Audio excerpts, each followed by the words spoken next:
আমার চ্যানেলের সকল শুভাকাঙ্ক্ষীকে আমার নমস্কার। এখন আমরা অষ্টম শ্রেণীর প্যাটার্নের অর্থাৎ প্রথম অধ্যায়ের 10 নম্বর পৃষ্ঠায় যে একটা সৃজনশীল প্রশ্ন আছে 6, সেই 6 নম্বর প্রশ্নের আমরা গ নম্বর প্রশ্নটা আজকে সমাধান করার চেষ্টা করি। দেখো, তালিকার প্রথম 50টি সংখ্যার সমষ্টি নির্ণয় করো। তালিকার প্রথম 50টি সংখ্যার সমষ্টি নির্ণয় করো। তাহলে তালিকা আমাদের এইটা, তাহলে এই আমরা প্রথমে লিখে নিব। এইভাবে আমরা অঙ্কটা শুরু করবো। এইভাবে দেওয়া আছে 5, 13, 21, 29, 37। তাহলে এইখান থেকে আমরা এই দুইটার বিয়োগফল বের করবো। আমরা এই দুইটার বিয়োগফল অর্থাৎ 13 এবং 5, এই দুইটা বিয়োগফল বের করার সময় বা পার্থক্য বের করার সময় বড়টা থেকে আমরা সবসময় ছোটটা বিয়োগ করবো। অর্থাৎ 13 থেকে আমরা কত বিয়োগ করবো? 8, 5 বিয়োগ করবো। তো 13 থেকে যদি আমরা 5 বাদ দিই তাহলে কত থাকবে? 8 থাকবে। আবার দেখো, 21 থেকে যদি আমরা 13 বাদ দিই তাহলে কত থাকবে? 8 থাকবে। আবার 29 থেকে যদি আমরা 21 বাদ দিই তাও আমাদের 8 থাকবে। 37 থেকে যদি 29 বাদ দিই সেক্ষেত্রে আমাদের 8 থাকবে। তাহলে এখানে আমরা লিখছি পার্থক্য। কি লিখবো আমরা? এটা পার্থক্য। তাহলে এখান থেকে আমরা কি বুঝতে পারছি? যে অর্থাৎ 5-এর সঙ্গে যদি 8 যোগ করা হয় তাহলে 13 হবে। 8-এর সাথে 13-এর সঙ্গে 8 যোগ করলে 21, 21-এর সঙ্গে 8 যোগ করলে 29, 29-এর সঙ্গে 8 যোগ করলে 37। অর্থাৎ প্রতি ক্ষেত্রে 8 করে বৃদ্ধি পাচ্ছে। এখন এইখান থেকে আমাদের তালিকার প্রথম 50টি সংখ্যার সমষ্টি নির্ণয় করতে হবে।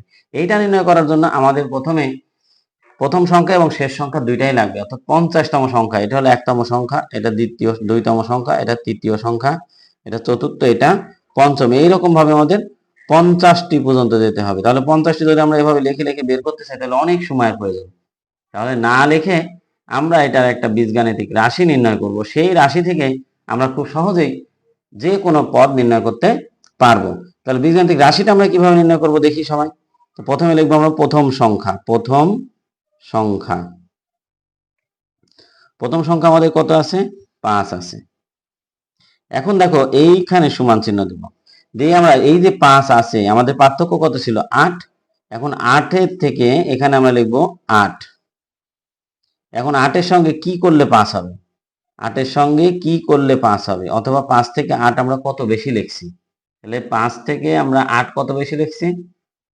তাহলে 5 থেকে 8 থেকে যদি আমরা 5 বাদ দিয়ে দিই তাহলে আমরা কত পাবো? 3 পাবো। অর্থাৎ 8 থেকে যদি 3 বাদ দিয়ে দিই তাহলে আমরা কি পাবো? 5 পাবো। এখন আমরা এইটাকে, এই যে প্রথম সংখ্যা, তাহলে আমরা লিখবো 8 গুণ হলো কত? 1। 8 গুণ 1 মাইনাস বিয়োগ হলো 3। এবার আমরা দ্বিতীয় সংখ্যার ক্ষেত্রে আসি। কোন সংখ্যা এবার? দ্বিতীয় সংখ্যা। দ্বিতীয় সংখ্যা, দ্বিতীয় সংখ্যাটা আমাদের কত আছে দেখবো। দ্বিতীয় সংখ্যাটা আছে 13। যদি আমরা 13 লিখি, এবার আমাদের সংখ্যাটা কত? দ্বিতীয়। তাহলে 8 2 দিয়ে গুণ করবো আমরা। 8 কত দিয়ে গুণ করবো? পার্থক্যকে 2। 8 যদি 2 দিয়ে গুণ করি তাহলে 8 2 কত হবে? 16 হবে। কত হবে? 16। দেখো, এই যে 13-এর সঙ্গে কত যোগ করলে 16 হবে? অথবা 16 থেকে কত বাদ দিলে 13 হবে? 16 থেকে যদি আমরা 3 বাদ দিয়ে দিই তাহলে কত হবে? 13 হবে। এখন এইটা আমাদের পার্থক্যের কয় গুণ হলো? 8 গুণ 2 হলো। তাহলে কত হলো? 8 গুণ 2। ঠিক একই রকম ভাবে আমরা যদি তৃতীয় সংখ্যা লিখি, তৃতীয় সংখ্যা, তাহলে তৃতীয় সংখ্যা আমাদের আছে কত? 21 আছে। 21। তাহলে 21 সমান আমরা তৃতীয় সংখ্যা যখন লিখবো, এই যে পার্থক্য ছিল, পার্থক্য কত দিয়ে গুণ করব? 3 দিয়ে। তাহলে 3 8 কত হবে আমাদের?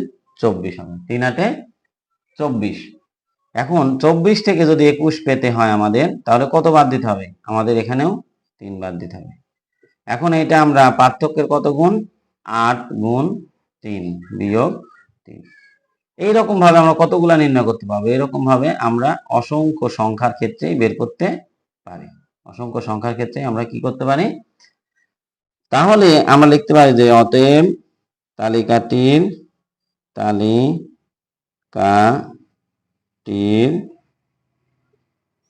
কতম কতম সংখ্যা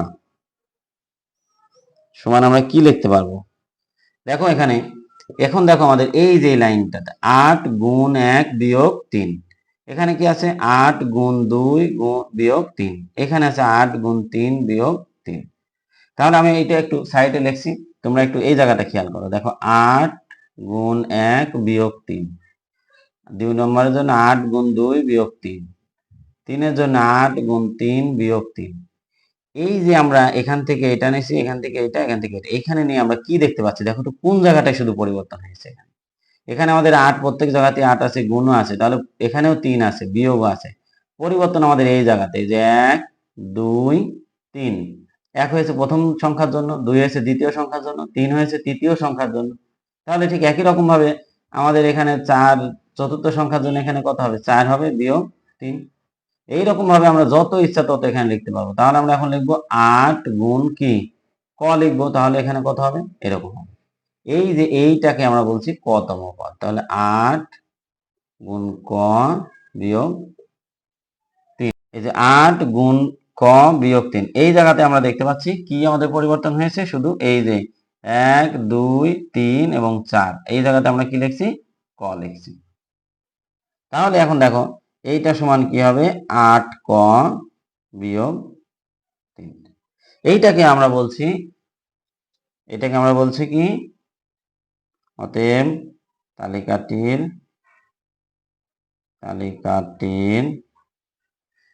বীজগাণিতিক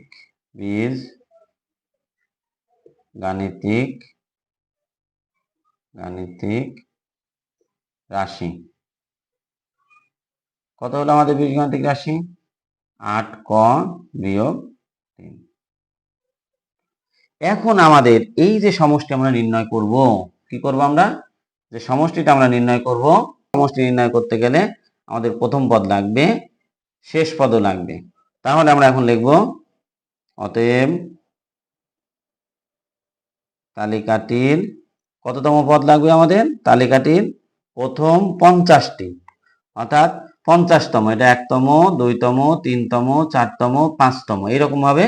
অতএব তালিকাটির 50তম পদ সমান কি হবে, এই যে 8 আছে, 8-এর জায়গায় আমরা কি লিখব, 8 তো থাকবে, কয়ের জায়গায় আমরা লিখবো কত, 50 লিখব, আর বিয়োগ আমরা বলবো 3, বিয়োগ দিব আমরা কত, 3। তাহলে এখন কি হচ্ছে দেখো, 8 আর 0 যদি গুণ করি তাহলে 0, 5 8 40 হলো 400 বিয়োগ 3। এখন 400 থেকে যদি আমরা 3 বিয়োগ দিয়ে দিই তাহলে হবে কত, 397 হবে, 397। এখন আমরা কি করব, এখন আমরা সমষ্টির সূত্র দেব, আমরা জানি অতএব তালিকাটির প্রথম 50টি সংখ্যার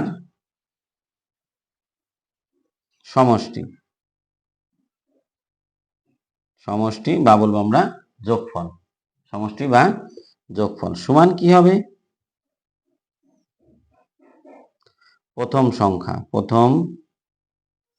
সংখ্যা যোগ শেষ সংখ্যা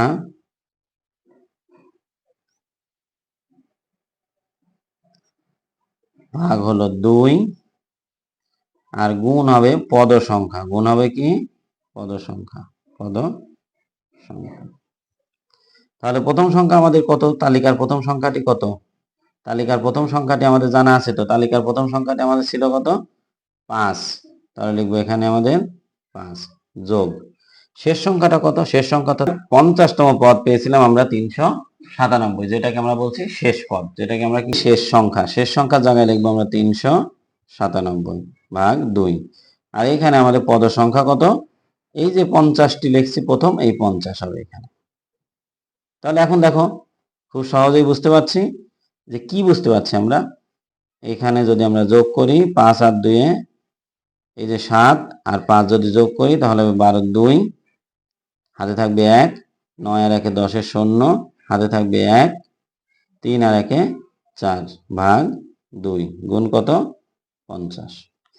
এখন দেখো এই 2 দিয়ে যদি 402কে আমরা ভাগ করি তাহলে 2 দিয়ে 0, 2 20 40 1, তাহলে এখন থাকলো আমাদের কত 201 গুণ কত 50। গুণটা আমরা কিভাবে করব, এতে শেষে 0 আছে, এখন 5 আর 1 যদি গুণ করি তাহলে 5 হবে, 5 আর 0 গুণ করলে 0 হবে, 5 আর যদি 2 গুণ করি তাহলে 10 হবে, আর এখানে কত হবে, একটি শূন্য হবে। দেখো কোনটা আরেকবার, 5 একে 5, 5 শূন্য 0, 5 2 10। এখন এইটা আমাদের সমষ্টি, এইটি আমাদের সমষ্টি। তাহলে আমরা এখন উত্তরটা লিখতে পারি। তাহলে উত্তরটা হবে আমাদের কি, প্রথম 50টি সংখ্যার যে সমষ্টি পেলাম সেই সমষ্টিটা হলো 1 0 0 5 0। সবাইকে সাথে থাকার জন্য ধন্যবাদ। আমরা পরবর্তী ক্লাস আগামী দিন আলোচনা করব। সবাই ভালো